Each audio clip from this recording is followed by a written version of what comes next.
যারা আল্লাহর আইন বিষয়ে অবগত, শরিয়া বিষয়ে অবগত, তাদেরকে জিজ্ঞাসা করছি যে আল্লাহর আইনে জামাতের এই এমপির কি বিচার হওয়া উচিত।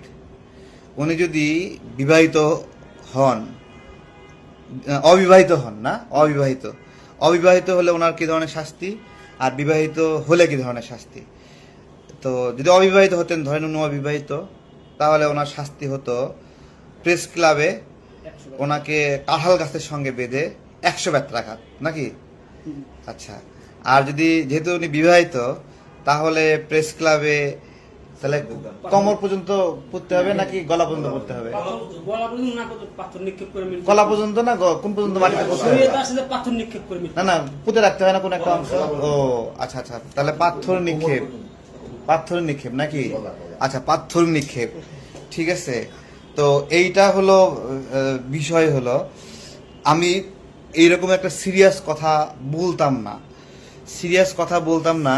আমাকে সন্ধ্যার পর থেকে এই মানে সৎ লোকের শাসকদের অনুসারীরা তারা আমাকে ফোন দিয়ে পেরেশানি দিচ্ছে, হুমকি দিচ্ছে, এবং তাদের গ্রুপে পুরস্কার ঘোষণা হচ্ছে যে আমাকে মারবে, কাটবে, এরকম। শুধু তাদের না, আমাদের এনসিপির ভাই বন্ধু যারা আছে না, তারাও এই একই ভাষায় কথা বলতেছে, সব কিছু মিলায়। আমি বুঝলাম না, মানে জামাত নেতা কট খাইছে, এনসিপি কেন এত উতলা, সেটাই বুঝতেছি না। তো যারা এই বিষয়ে বিজ্ঞ তাদেরকেই বলতেছি যে এটার শাস্তিরা আসলে কি। জামাত এতটুকু লোভী একটা এবং কনফিউজড একটা দল, যারা নিজের নেতার অপকর্ম বিষয়ে সিদ্ধান্ত নিতে মানে 16 ঘাটের পানি খাচ্ছে, যে তাকে কি করবে করবে না। মানে একটা এমপি পদ ছুটে যাবে বহিষ্কার করলে, এই বিবেচনায় ওই দিকে যাচ্ছে না, হাঁটতেছে না, চিন্তা ভাবনা করতেছে কি করবে। এখন আপনাদেরকে জিজ্ঞাসা করছি যে আল্লাহর আইনের হিসাব অনুযায়ী তাদের কি বিচারটা হওয়া উচিত। আমার সবচেয়ে আশ্চর্য লাগছে এদের ডক্টর মাহমুদা মিতু, ও যে চিল্লান্ডা দিছে যে একমাত্র জামাতি পারবে আল্লাহর আইন মানে সৎ লোকের শাসন প্রতিষ্ঠা করতে, যে চিল্লানি দিছে। এই মহিলা এনসিপির জন্য এরকম চিল্লানি কোনোদিন দিছে আমার চোখে পড়ে নাই। ও জামাতের জন্য যে এরকম চিল্লানি দিছে, তাহলে এবার বুঝতে পারছেন যে এনসিপি আসলে কাদের দ্বারা গঠিত। এনসিপি বেসিক্যালি এক্স শিবির আর এক্স ছাত্রী সংস্থার নেতা নেত্রী দিয়ে গঠিত। এইটা আব্দুল্লাহিল বাকি ওদের যে একটা, ওরা মানে আব্দুল্লাহিল বাকি আবার নিজেকে এনসিপির ব্রেন ভাবে, এনসিপির ব্রেন, ঠিক আছে। সে বলছে যে এনসিপির 6 এমপির সবাই হলো এক্স শিবির, এইভাবে উল্লেখ করছে। তাহলে আমরা যদি একটু ঘুরায়ে বলি, তাহলে কি মন খারাপ করবে? মন খারাপ করবে?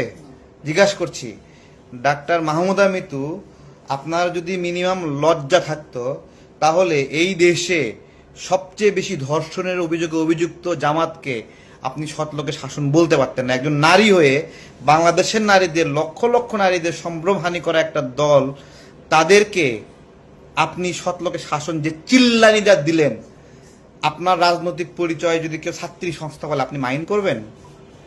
মন খারাপ করবেন? রাগ করবেন? রাগ করেন না, কারণ চিল্লানির যে ভোল্টেজ, এই ভোল্টেজের উৎস কি আমাদের জানতে হবে। আপনাকে জিজ্ঞাসা করতেছি, সৎ লোকের যদি শাসন থাকতো, তাহলে জামাতের এই এমপিকে, সে যদি বিবাহিত হতো তাহলে তার জন্য কি শাস্তি, এবং অবিবাহিত হলে তার জন্য কি শাস্তি, এইটা বলেন। এখন আমার ইচ্ছা করতেছে, মানে জামাতেও তো এক সুলাইমান শকুন আছে নাকি? জি আছে। হ্যাঁ, না আমি 3 ইঞ্চি সুলাইমানের কথা বলতেছি না। 3 ইঞ্চি সুলাইমান না, আর একটা সুলাইমান আছে, বলেন তো কে? না না না, ল্যাংটা সুলাইমান না, মানে ভালো দরবেশ টাইপের ফ্রেশ কোটটাই পরা একটা সুলাইমান আছে, তাই না? সে কি বলছে একটু পেছন থেকে বলেন তো। না না না, বলতেছে জামাতের নেতারাও একজন আরেকজনের বউরে ভাগায় নিয়ে যায় নাকি। জামাতের নেতারাও পরকিয়া করে, জামাত নেতারাও, জেলা নেতারা উপজেলা নেতার কাছ থেকে টাকা খায়া কমিটি দেয়।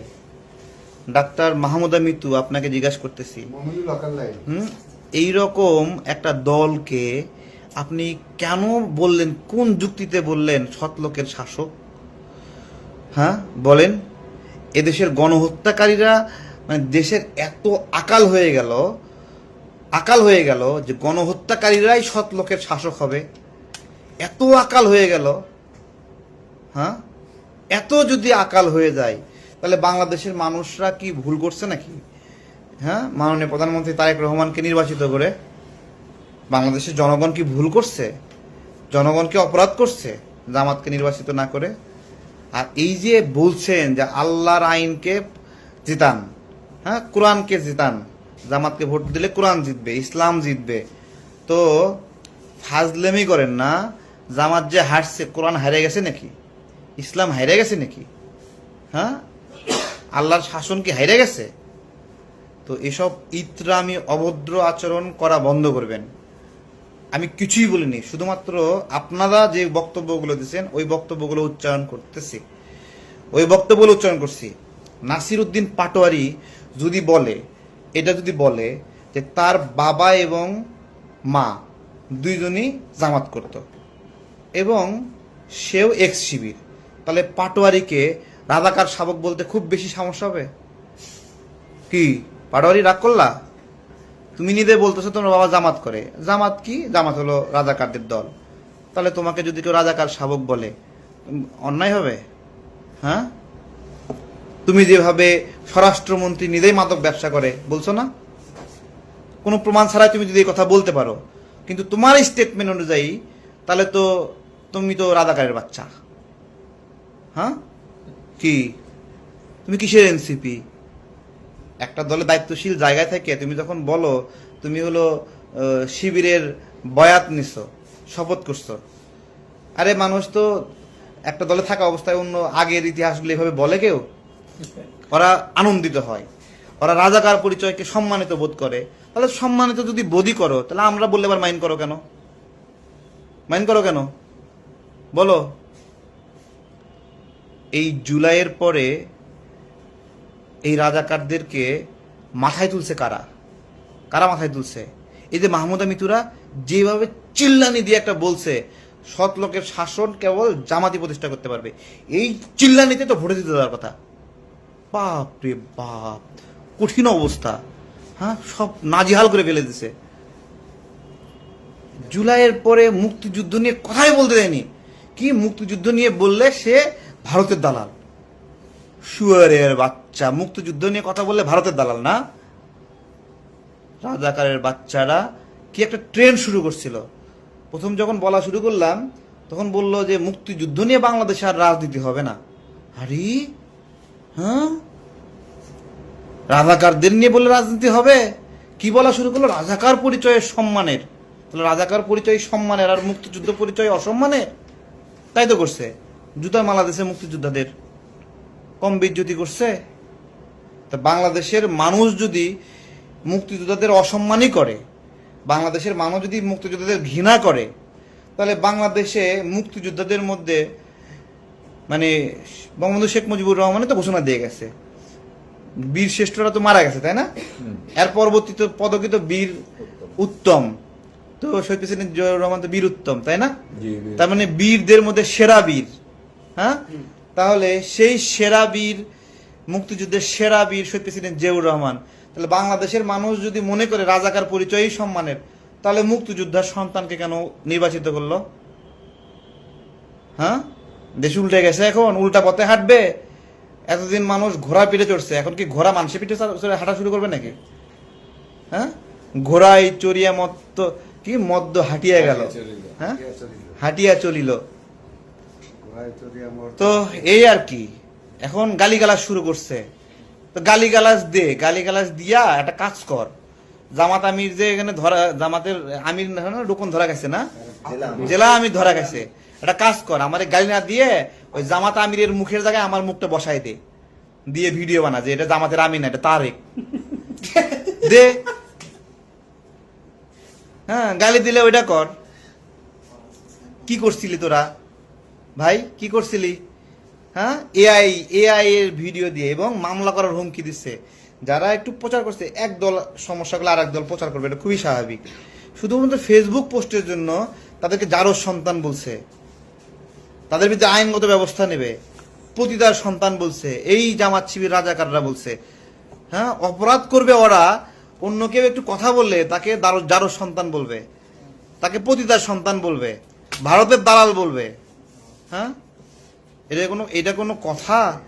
আল্লাহর বিচার আল্লাহ কিভাবে করবে জানি না।